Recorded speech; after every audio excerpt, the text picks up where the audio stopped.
Hello and welcome to Sweet Spot DFS. This is a review video for the 2020 Century Tournament of Champions, where there was a three-man playoff between Patrick Reed, Xander Schauffele, and Justin Thomas. Justin Thomas came out your winner. And if you watch the preview video, Justin Thomas was my favorite to win this tournament. So thankfully, this is the start of the new year. My preview thumbnail has my favorite player on it. He won, so we're looking good. We're 1 for 1 on the new year. He ended up edging out Xander Schauffele and Patrick Reed. Xander was out after the first playoff hole, and then it went 2 more playoff holes between him and Patrick Reed.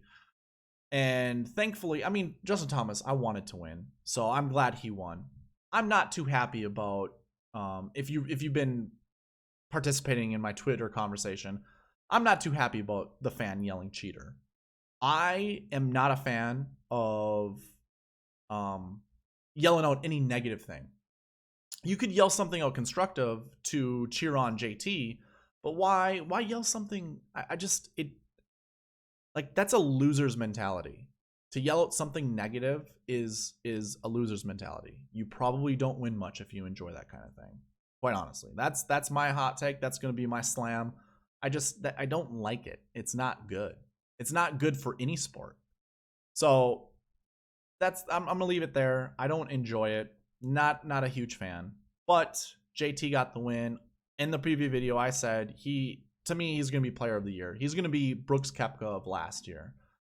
He's gonna win multiple tournaments. He's probably gonna win a major or 2, maybe 3. I think this guy, if it wasn't for his injury last year, which derailed him throughout all of the major season, I think he would have won a couple majors last year. And you could see it towards the end of the year last year. He was getting his game back together. The guy just has all of the components that you need to be a champion, to win. He's aggressive he's probably overly aggressive, but I think that's what makes him just more dynamic. And he's got all of the shots. I would like to see him control more of a draw type of shot. He even talked about it in his post-game interview, where he had said he doesn't like the lie on hole 18. I mean, he butchered hole 18 throughout the whole week. He doesn't like that because he works the ball primarily left to right. That's a fade for right-handed golfers. And he doesn't like draws. I think you need to have a draw in order to win some of those majors. You definitely need it for the Masters. So I'd like to see that a little bit more before I say he's the best player in the world, but he's definitely the hottest player in the world. But yeah, it feels good that JT won, and I was on him so much. I didn't play him in 100% of my lineup, so I didn't, I made back my money and some, but I wish I would have, really just hunkered down and went 100% on him. I'm not that kind of player, so obviously I didn't do it. Let's go ahead and get into the spreadsheet here. We have the recent form tab up, and in the preview video, I didn't have a recent form tab. I apologize. When I was making the review video, my first thing I go to is the recent form tab, and I didn't have one, and I thought to myself, man, I need to create one. So I did. And it shows the optimal lineup. It shows the GPP winning lineup as well. And the optimal lineup was the winning lineup in the GPP. And let's put it this way. It wasn't going to be difficult to do that. There are only 34 players in the field. There are only so many combinations that you can make in a lineup, and you weren't going to play some players, honestly. You just weren't. So it's relatively easy to get the optimal lineup. I wish I would have had the optimal lineup, because when we go to the DK page, I'm going to talk to you guys about a few things that I would have considered rules when constructing lineups during the preview video, but I didn't. It wasn't until I started creating lineups that I was like, oh, I like this more. I like this more. In the preview video, I had just started constructing lineups. I totally revamped all of it. So what I showed you in the preview, I didn't even stick to, which, I mean, I should have for continuity purposes, but when I did a deeper delve into it, I like different players. Anyways, there isn't really anything to talk about. Your optimal lineup, for just those listening, You had Justin Thomas, Patrick Reed, Patrick Cantlay, Lanto Griffin, Sebastian Munoz, and Tyler Duncan. and their salary combined equaled 50,000, so the salary cap. I tried to find so many different combinations to see if it would have been, you know, different for other players, or if you would have had a different lineup construction, but it just wasn't. But yeah, let's go ahead and get in the DK page, and I'll talk to you about the rules that I kind of figured out as I was constructing lineups. The first being, you needed one golfer who would have fulfilled this last year bucket 3. And let me show you why. We go to the 2019 recent form. I'm going to go each year going back. In the top 10, you're going to see that 20 to 40 range, which is highlighted in yellow. You're going to see in the top 5 quite a bit. You're going to see, I should say, you're going to see in the top 7 quite a bit. And when we look through here, every single year, I kind of already have it highlighted, you're going to see at least one. And quite frankly, well, I should say quite frankly, I don't mean it to be dramatic. The only golfer that has anything 20 to 40 is Patrick Reed. I could have made that a rule. I didn't figure it out until later, after I made the preview video and I was doing a little bit more lineup construction, just trying to do more theory crafting basically. When I figured it out, I was like, oh man, I do want to play him. I'm not a huge fan of Patrick Reed. And the rule doesn't mean I play him 100%, but I did want to play him quite a bit. Just with his salary, it was difficult to. So you would have had to have been like all in on Patrick Reed in order to really reap the rewards for playing him. I mean, he was $9,000. He was obviously cheaper than Xander, who I really liked. Yeah, it wasn't Patrick Reed wasn't the top of my list, but that rule as its own would have, again, it would have worked in this scenario. So here are the other rule. The other rule that there was probably 2 other rules really. I was talking to a buddy because he was constructing weekend lineups, and I had told him what I noticed every single year. If we go back to the recent form again, is if you look here in the course history, and you would have seen this in the preview video, but look at how many golfers have course history inside the top 10. And as we get, you know, like from 2016 backwards, we're not going to have a lot of course history because I start my stats in 2013. You're still seeing a lot of golfers who have course history. There should be course history here because this tournament goes back to 2013. But again, in the preview video, I had said there wasn't a recent form tab for 2013. So it was my bad. I didn't include course history here. However, again, if you look, at least 4 golfers every single year had course history inside the top 10, top 6, top 7, whatever you want to call it. That was one of the rules that I would have created had I seen it earlier. And if you look here, you have 1st through 10. You have a lot of golfers here. You have 8 of the top 10 golfers who had course history. So course history you wanted. Now, the rule that I had came up for my buddy during the weekend tournaments, you wanted to find at least 2 golfers that had course history and who did not play the year before. There were only 7. And out of those 7, I was really high on Kevin Kisner. Kevin Kisner was one of my favorite golfers in this tournament because of his price, because he fell in this bucket, and pairing him up with Patrick Cantlay, Ricky Fowler. I did that. I paired Kevin Kisner up with these 2 golfers, as well as Graham McDowell and Brendan Todd. I did that mix quite a bit in all of my lineups. I didn't play a lot of Patrick Cantlay, so I didn't have, you know, really the opportunity to hit the optimal lineup. I was really close. I mean, I made money this weekend, so that was a nice bonus. But I could have made so much more. So that was one rule. You wanted to find a golfer, 2 golfers who had course history and who did not play the year before. So they were last year bucket 1 golfers with course history, and it actually played out that way. The other rule was just quite the opposite. You wanted to find at least 2 golfers who had course history and had played the year before. So that would equal 4 golfers plus the Patrick Reed. I'm going to call it the rule for this year, where there was a golfer who finished in that 20 to 40 range from last year's results. And I really like Justin Thomas and Xander together, but pairing them up with and then trying to get to anywhere else, you really couldn't. Pairing these 3 up left you very little. I can't even remember how much it was. So you would have had $19,200 to work with, which, I mean, you could have put some $6,000 golfers together. Obviously, yeah, you could have done that. You wouldn't have had the optimal lineup. You would have been really close. But one reason I really like Xander this week is because he played with Justin Thomas the first 2 rounds.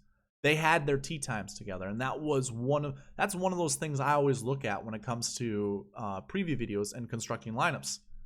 I'm looking at golfers who play together, like Woodland and Rahm. 7th place, 10th place, they played together. I don't see anyone else right here, but if I get rid of these filters, I'm sure I'm going to see someone else. I really didn't look at it except for JT and Xander. Okay, so we have a 5-10. That's the Woodland Rahm. Okay, so we don't really see anyone. I like JT Poston and Dustin Johnson together, and I paired them up with either JT or Xander, one of the two, because if you liked one, and because of their price point, if you liked them playing together, you thought they were going to actually boost each other's results, you could have played one of them. And honestly, Xander was not in the optimal lineup, so it was better to pick Justin, but you could have easily done it the other way around. Xander had a chance to win it at the end of regulation before they went into playoff holes. He ended up 3-putting, and that's got him in the playoff with JT. But Xander easily could have been that person. So instead of playing these 2 together, you choose one of them, and then you try to find some other pairing together. DJ and JT Poston was not a bad compromise. Those 2 golfers together would have been fine. I'm going to go ahead and hide this information, and we can start talking about the grass stats. Look at that. Top 5 golfers, all over 28% or 25% for finding the top 10. Everyone besides Xander had really good overall Bermuda stats. Obviously, these golfers didn't really golf many events leading into this tournament that were at Bermuda courses.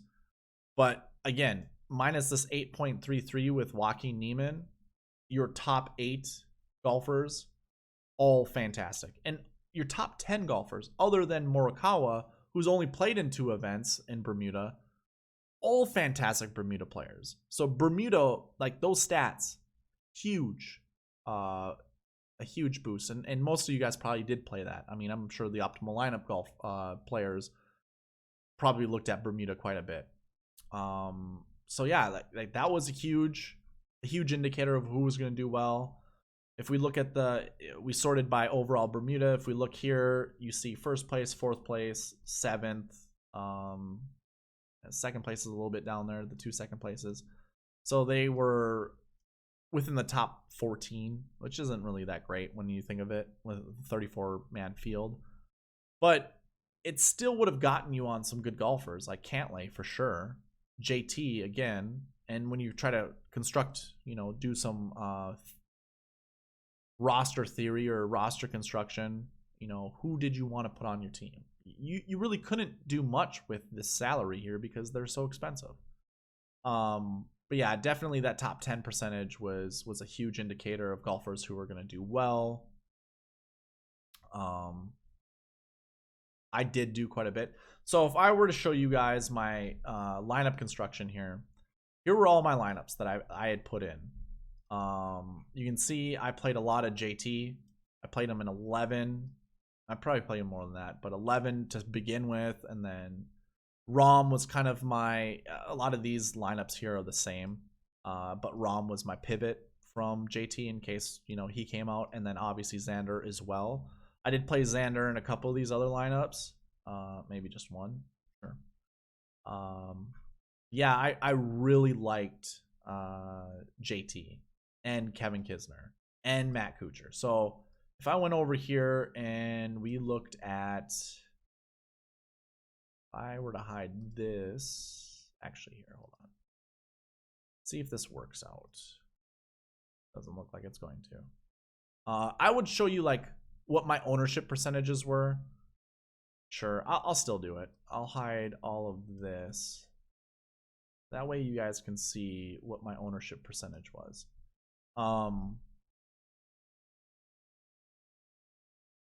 JT was in 40% of my lineups. I played 30 lineups. JT was in 40. DJ 26. You can see a lot of these other guys still pretty high. I played one lineup of Paul Casey. I did not like him whatsoever. There you go with Kuchar, 63%. So he was definitely really high owned. And that was because I was trying to find someone with course history with a last year result. So someone who did play last year. In reality, JT, if I were to thought, geez, that doesn't sound right. If I were to think that JT and Xander were going to finish first and second, I would have had to have made a decision like, all right, one of these guys I have to not put on my team. I had to think of who's going to be second place and not play him on my team, because their price together is so expensive that I wouldn't have been able to have any luxury to play anyone else. So when I think back on it, I should have just like stuck to my guns. Maybe play JT in 80% of my lineups, and then maybe play one of them together or two of them together with Xander, and then put the rest with Xander.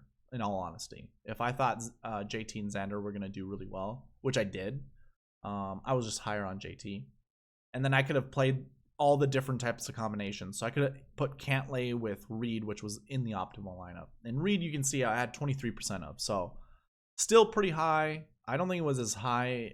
It was definitely underweight when it came to that $8 GPP.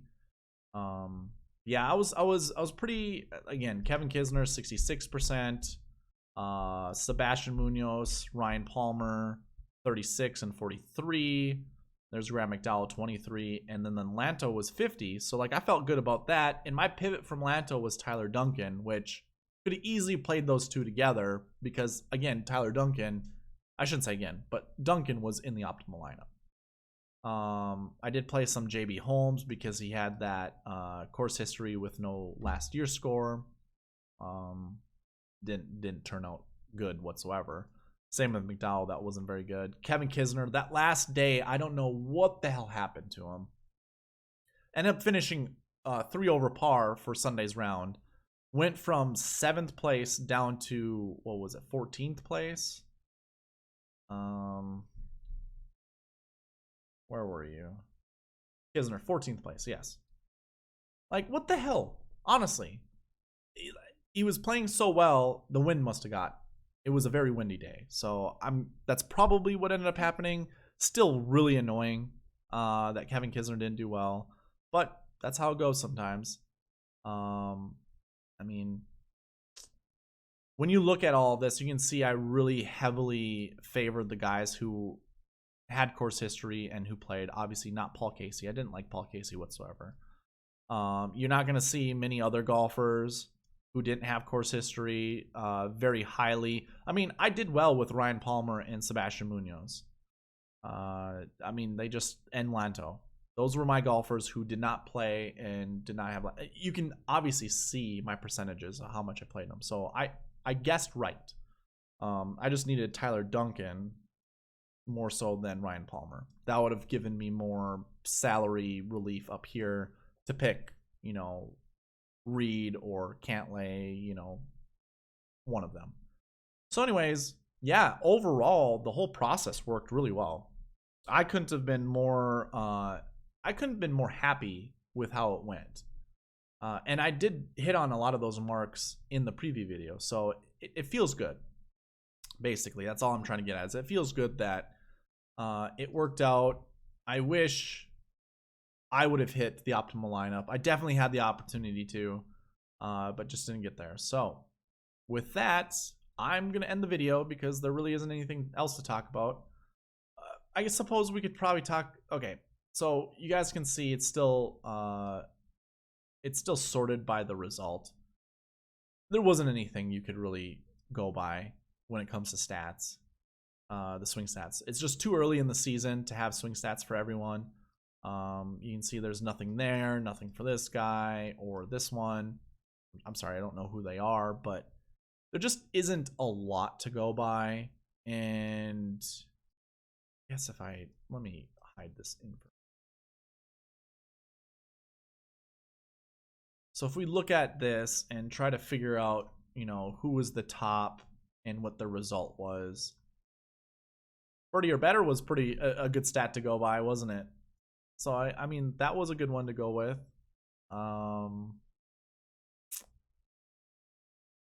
Yeah, you would have definitely, well, you wouldn't have been able to play Xander, so it would have got you fourth and first, so that wouldn't have been bad. Proximity, if we went by that, Kuchar was the leader. You wouldn't have found anyone in the optimal lineup there. Green and reg percentage, 4th, 7th, and 1st. You wouldn't have want Woodland, but there's JT and Cantlay, so maybe that would have gotten you on them, to go along with the other things I was talking about. Definitely something to think about going forward. Sorry, shots gained, putting. Didn't have a lot of stats. I mean, you got Xander and Patrick Reed up at the top. Shots gained around the green, or shots gained around the green. JT, there you go, your top guy, but he's really the only guy. Approach, there's JT again. Maybe that just gets you on JT, but it's not getting you on any of the other golfers. Off the tee, you had Patrick Cantlay up there. Again, really difficult to go by these stats and pick out your players, but it does look like it could have got you on Patrick Cantlay and Justin Thomas. So as I make this video, the preview video for next year, I'll look at this review video and try to use that to my advantage. And maybe I'll look at like 2019 and see if that also had any effect as well. And maybe it is, maybe it will, but I liked my process. I would have got you on the 5 golfers you would have needed. You just would have had to have guessed really on that 6th one. So with that, that's what I'm going to leave it at. I do appreciate you guys watching. I don't really get many many people watching the review videos, so I doubt you guys are I'm going to have a lot of views. But if you got all the way to here, I appreciate it, definitely. And in the future, I am going to be selling these spreadsheets. It's just a matter of time before I put it all together. I do want to get a website first. That's kind of what's been prolonging me in all of this. So if you wanted this information, I can certainly give it to you, or get it to you. And I'll definitely think of some kind of price model for it. But anyways, thank you for watching all the way up to this point. Hope you guys did well, and I will see you in a preview video for the Sony Open, which is also in Hawaii, hopefully on Tuesday. All right, see you later.